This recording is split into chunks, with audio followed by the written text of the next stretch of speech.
Bonjour, on est de retour pour un de nos derniers cours d'engagement professionnel, un de nos derniers cours théoriques. Il en reste trois après ça, je pense.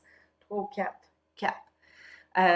Alors, situation de crise, épuisement professionnel, c'est quand même d'actualité pour le moment avec tout ce qui se passe dans notre système de la santé. Alors, on va commencer. On commence par situation de crise, tout ce qui entoure la violence qui peut nous arriver en soins infirmiers parce que, comme professionnel de la santé, c'est clair qu'on peut et j'espère que non, mais qu'on va être exposé à de la violence. Si on était en classe, j'aurais lu ces questions-là, puis je vous aurais posé, est-ce que vous avez été est-ce que vous pensez que vous êtes à risque de vous faire agresser à l'intérieur de votre travail? Est-ce que peut-être que vous vous êtes déjà fait agresser à l'intérieur de votre travail? Parce que la violence en soins infirmiers, c'est plus fréquent qu'on pense. Puis des fois, on a l'impression que c'est pas de la violence, mais oui, ça l'est. Parce que si on regarde la troisième ligne, est-ce qu'une agression commise par une clientèle particulière est acceptable? Puis par là, on veut dire se faire agresser par un patient qui est en psychose, se faire agresser par un membre de la famille qui vient de se faire annoncer la mort d'un être cher, est-ce que c'est acceptable? Et la réponse, c'est non. Et on a tendance à penser que ce l'est. Parce qu'il se passe quelque chose qui est hors de leur contrôle, parce qu'il se passe un espèce de gros stress, de gros trauma dans leur vie, c'est acceptable pour ces gens-là d'agresser le personnel autour. Euh, et la réponse, c'est non, ce n'est pas acceptable. Euh, puis on va voir un peu plus loin qu'il y a des façons de gérer ça. C'est sûr que de se faire donner une claque par un patient qui est en délirium, on va avoir tendance à le tolérer plus parce que la personne qui a donné la claque est pas elle-même en ce moment. Elle est dans un état second. Puis, on a tendance à accepter ça. Et puis, je dis pas que c'est pas correct de l'accepter. Je dis juste que il faut pas juste l'accepter. Il faut essayer de voir est-ce qu'il y a des moyens qu'on peut prendre pour que ces situations-là où il y a possiblement des risques d'agression soient contrôlées puis qu'il n'y en ait pas d'agression. Parce que les patients en psychose, il va toujours en avoir. Les patients en délirium, il va toujours en avoir. Les patients qui se font annoncer des nouvelles traumatiques, il va toujours y en avoir. Donc, il va toujours y avoir un risque de violence. Puis, on va voir un peu plus tard qu'il y en a toutes sortes de violences. Ça ne vient pas juste des patients. Euh, Toutes ces violences-là sont réelles. Par contre, on ne devrait pas les tolérer. Il faut essayer de trouver des moyens pour que ces violences-là soient le plus possible contrôlées puis qu'on réduise leur nombre le plus possible. Il y a des mesures qui peuvent être prises là, pour essayer de diminuer ça, ces violences-là. Alors, statistiquement parlant, on parle de 72% des infirmières qui ne se sentent pas en sécurité au travail. Là, c'est des vieilles statistiques quand même, ça date du début des années 2000. Il me semble que celle-là, c'est 2008, là, mais je ne le vois pas sur mon lien, mais 2002, c'est l'étude, mais il me semble que les statistiques sont un peu plus jeunes que ça, mais clairement, tout ça pour dire que ça se peut que ce chiffre-là soit encore plus élevé en ce moment, surtout avec tout ce qui se passe autour de la COVID, les règles qui viennent avec la maladie, les gens qui sont plus ou moins d'accord avec toutes les règles qui viennent avec la maladie, le stress qui est causé par le confinement de cette maladie-là, puis toutes les conséquences du confinement. Alors, probablement que ce chiffre-là est un peu plus élevé aujourd'hui qu'il l'était au début des années 2000. On parle des infirmières comme étant encore plus à risque que les gardiens de prison, encore plus à risque que les policiers. Là, vous allez me dire, hein, ben voyons donc, plus à risque que les policiers, ça n'a clairement pas de sens. Et c'est vrai que les policiers, quand ils sont en danger, sont vraiment en danger. Ici, on parle de quantité d'agression et c'est prouvé que les infirmières sont encore plus à risque d'agression que les policiers ou les gardiens de prison. Alors, on définit la violence pas juste par se faire donner des coups, la violence physique, mais on parle de violence émotive, de violence verbale. Beaucoup, beaucoup d'agressions verbales. Moi, j'ai travaillé pendant des années à l'urgence. Les agressions verbales au triage, là, c'était monnaie courante, là, de se faire engueuler comme du poisson pourri parce que Monsieur X attend dans la salle d'attente depuis quelques heures, puis vient de voir quelqu'un arriver, qui est rentré tout de suite dans la salle d'examen, et là, ils comprennent pas que eux, ils sont encore assis dans la salle d'attente, et que cette autre personne-là qui vient juste d'arriver, elle a vu un médecin déjà. Fait que oui, la violence, c'était monnaie courante. C'est monnaie courante partout, là.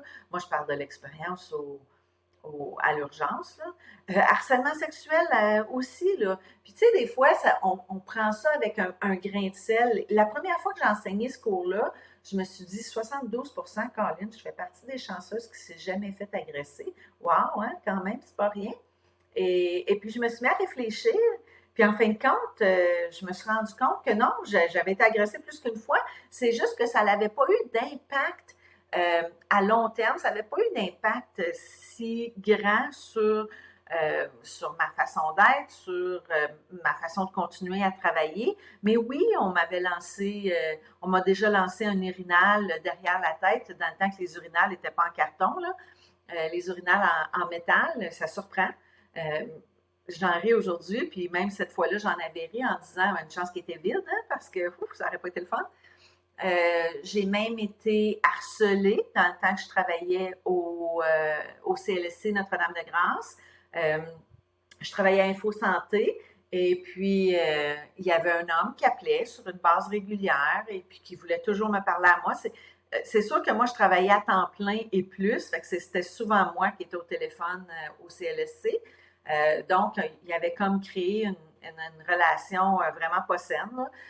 Il m'appelait régulièrement. Puis quand j'ai réalisé que, ça n'a pas été long que j'ai réalisé qu'il appelait juste pour me parler, là, qu'il appelait pas parce qu'il avait besoin de quoi que ce soit, là, il a commencé à être un peu plus intense, un peu plus agressif, dans le sens que je sais où tu travailles, je sais à quelle heure tu finis, je vais t'attendre dans le stationnement.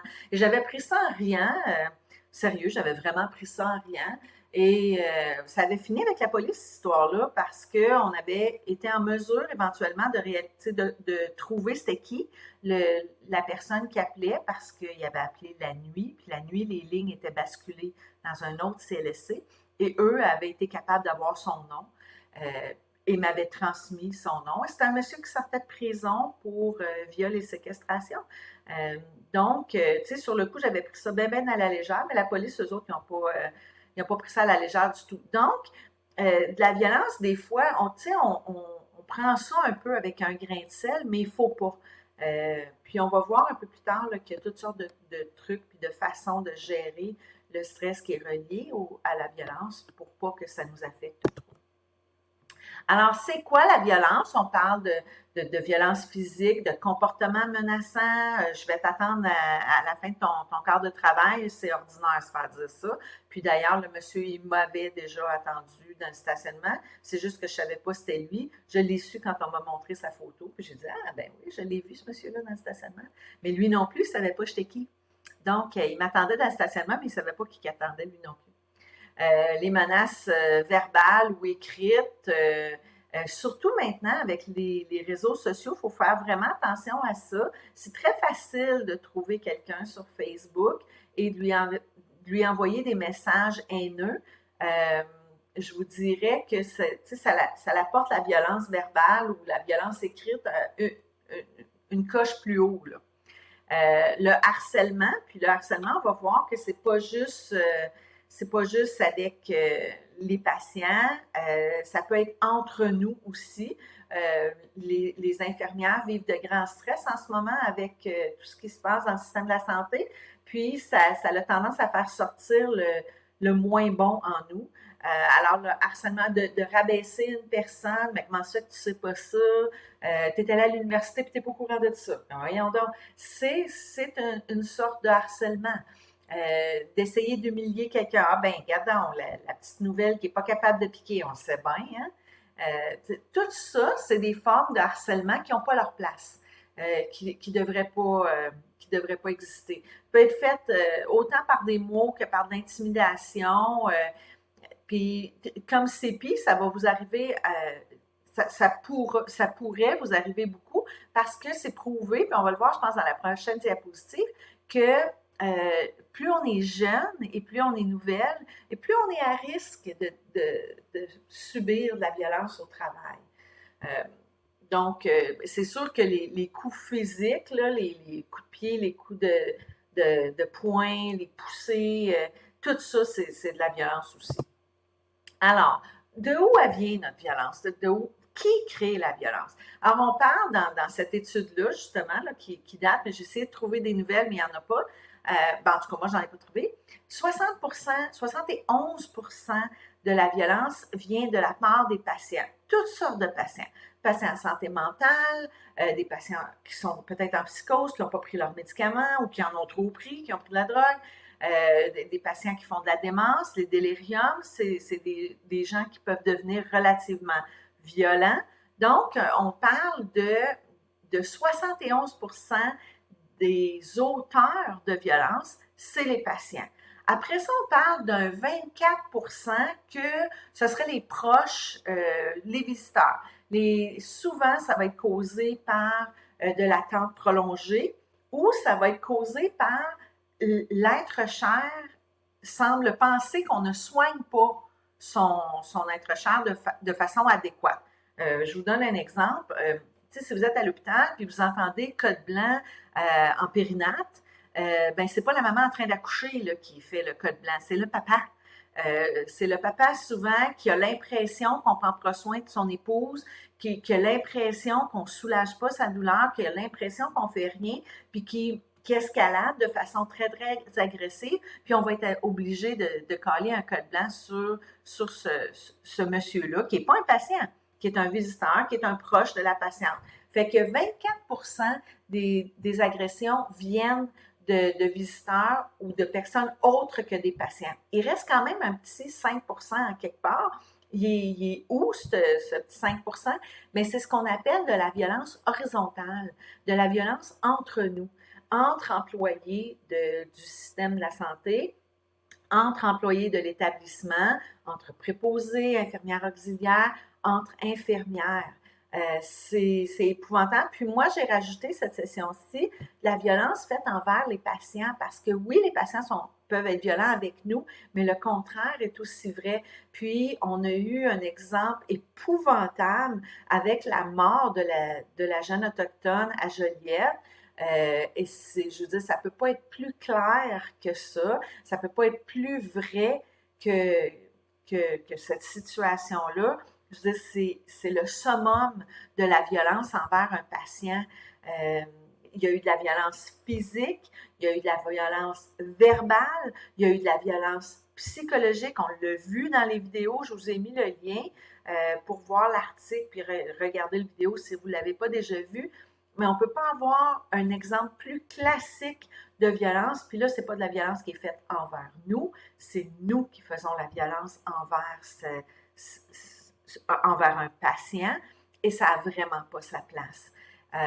Même si c'est quelque chose de relativement isolé, même si c'est quelque chose qui n'arrive pas à tous les jours, ça n'a aucune raison d'être dans le système de la santé, ça n'a aucune raison d'être de la part d'une infirmière, ça va tellement à l'encontre de tout ce pourquoi on est là, ça va tellement à l'encontre de notre code de déontologie. Ces infirmières-là vont avoir à répondre de leur acte.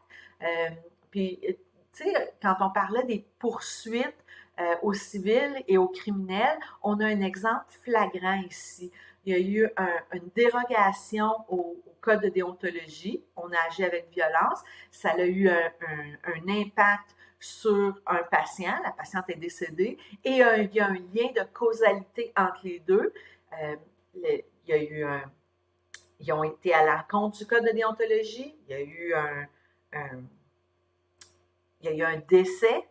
Ces femmes-là vont être poursuivies aux criminels pour leurs gestes. Alors là, il faut que j'arrête mon vidéo parce que j'arrive au bout de mon 15 minutes. On continue un peu plus tard.